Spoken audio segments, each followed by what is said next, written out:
আগতে যেটো ক্যান্সাৰৰ যিমান ৰোগী আছিল এতিয়া কিছু কমা বুলি আপুনি ভাবে নেকি? নাভাবোঁ, কাৰণ কেঞ্চাৰ ৰোগী এতিয়াও আছে আৰু কেঞ্চাৰ ৰোগীখিনি আমাৰ আটাইতকৈ দুখৰ এটা পাব্লিকৰ এটা সুবিধা হোৱাকৈ কৈছোঁ, আটাইতকৈ দুখৰ কথা আমাৰ অসমত যিখিনি ৰিজনত কেঞ্চাৰ হয় সেইখিনি কিউৰেবল হয়। যদিহে ৰোগীটো সোনকালে হয় তেতিয়া কিউৰেবল কেঞ্চাৰ সেইখিনি, কিন্তু তথাপিও আমাৰ অসমত বা নৰ্থ ইষ্টাৰ্ণ ৰিজনত কেঞ্চাৰ কিউৰ ৰেটটো বহুত কম, আজিও বহুত কম, আৰু সুবিধা থকা স্বত্তেও কম কম।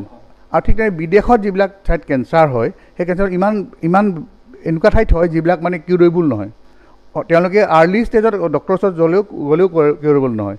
তৎসত্ত্বেও তেওঁলোকৰ যদি আমি পাৰ্চেণ্টেজ চাওঁ কেঞ্চাৰৰ কিউৰ ৰেট বিদেশত বেছি বা আমেৰিকাত বা এনেকুৱা এডভান্স কাণ্ট্ৰিত বেছি।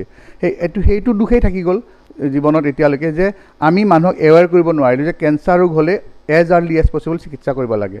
সেই বস্তুটো যদি কৰিব পৰা হয়, এৱেৰ হয় মানুহ, তেতিয়াহ'লে হয়তো আমাৰ ইয়াতে কেঞ্চাৰৰ ৰোগৰ কিউৰ ৰেটটো বহুত বাঢ়ি যাব।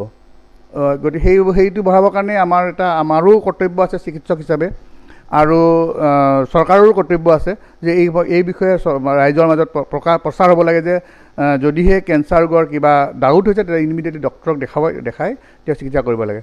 আৰু ইমিডিয়েটলি দেখাবৰ কাৰণে তেওঁ কেঞ্চাৰ ৰোগৰ বিশেষজ্ঞ লাগিব বুলি কথা নাই, যিকোনো এজন MBBS ডক্টৰক যদি তেওঁ প্ৰব্লেমটো কয় আৰু যদি ডক্টৰজনে যদি এক্সামিন কৰিছে তেওঁ এটা ডাউট কৰিব পাৰে কেঞ্চাৰ আছে বা নাই, তাৰপিছত তাৰ ওপৰত বেছ কৰি তেওঁ হয়তো হায়াৰ চেণ্টাৰলৈ যাব পাৰে to for confirmation of diagnosis.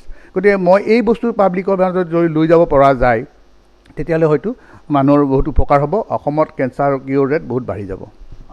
মই এইবাৰ সুধিব লৈছোঁ, বহুতেইতো ভাবে বা সাধাৰণতে সকলোৱে ভাবে যে চিগাৰেট বা মদ এইবোৰ খালে কেঞ্চাৰ হয়, কিন্তু তেনেকুৱা বহুত লোক আমি পাইছোঁ যিসকলে কোনোদিনে মাদক দ্ৰব্য গ্ৰহণ কৰা নাই বা চিগাৰেটো খোৱা নাই, তেনেকুৱা লোকৰো কেঞ্চাৰ হৈছে আৰু তেওঁলোকে কম দিনৰ ভিতৰতে কিন্তু মৃত্যুবৰণো কৰিছে, তেনেকুৱা দেখিবলৈ পোৱা যায়। কিয় ছাৰ এইটো? কেঞ্চাৰৰ কাৰণ অকল টবাকু বা মদ নহয়, কেঞ্চাৰৰ বহুত কাৰণ আছে, আৰু বহুত কাৰণ আছে যিবিলাকৰ কাৰণ আমি এতিয়াও নাজানো কিয় হৈছে।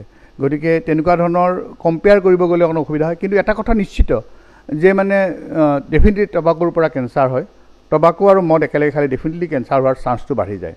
আৰু আটাইতকৈ ডাঙৰ কথাটো হৈছে আমি সকলোৱে কেঞ্চাৰ জিন আমি কেৰি কৰি ফুৰিছোঁ, আমাৰ চবৰে কেঞ্চাৰ জিন আছেই। সেই কেঞ্চাৰ জিনটো আমি ষ্টিমুলেট কৰিম নে ছাপ্ৰেছ কৰি ৰাখিম এইটো আমাৰ ওপৰত নিৰ্ভৰ কৰিব। গতিকে চবেই যিটো কেঞ্চাৰ জিন কেৰি কৰি ফুৰিছোঁ, ময়ো কেঞ্চাৰ জিন কেৰি কৰিছোঁ, যদি মই কেঞ্চাৰ জিনটো মই ষ্টিমুলেট কৰোঁ তেতিয়াহ'লে মোৰ কেঞ্চাৰ হ'ব, আৰু যদি মই কেঞ্চাৰ জিনটো ষ্টিমুলেট নকৰোঁ, তাক ছাপ্ৰেছ কৰি ৰাখিব তেতিয়াহ'লে মোৰ কেঞ্চাৰ নহয়। সেইটো কৰিবৰ কাৰণে, সেই থিয়ৰিটো জানিবৰ কাৰণে গতিকে আমি এতিয়া টাবাকুৰ থকা নিকটিন বা 16,000 অন্যান্য কেমিকেলছ থাকিব, এলকালইডছ আছে চিগাৰেটত বা টাবাকুত, সেইখিনি আমাৰ সেই কেঞ্চাৰ ষ্টিমুলেট কৰে। যদি ষ্টিমুলেট কৰে গতিকে আমি সেইটো এভইড কৰাটো উচিত। ষ্টিমুলেট কৰাটো কিমান লেভেললৈ ষ্টিমুলেট কৰিব সকলোৰে ৰেজিষ্টেঞ্চ পাৱাৰটো বেলেগ বেলেগ, সকলোৰে বায়'কেমিষ্ট্ৰি অফ দ্য বডি বেলেগ বেলেগ, চবৰে বায়'কেমিষ্ট্ৰি বডিৰ বেলেগ বেলেগ। যদি বায়'কেমিষ্ট্ৰি বেলেগ বেলেগ হ'লে তেওঁ ষ্টিমুলেশ্যন কেনেকৈ কৰিব, কাৰ কৰিব, আমি এইটোতো আগতে প্ৰেডিক্ট কৰিব নোৱাৰোঁ। গতিকে better we have to avoid tobacco to prevent stimulation of cancer gene already available in our body, আৰু সেইখিনি কৰিব পাৰিলে হয়তো আমি কিছু কেঞ্চাৰ আমি নোহোৱাকৈ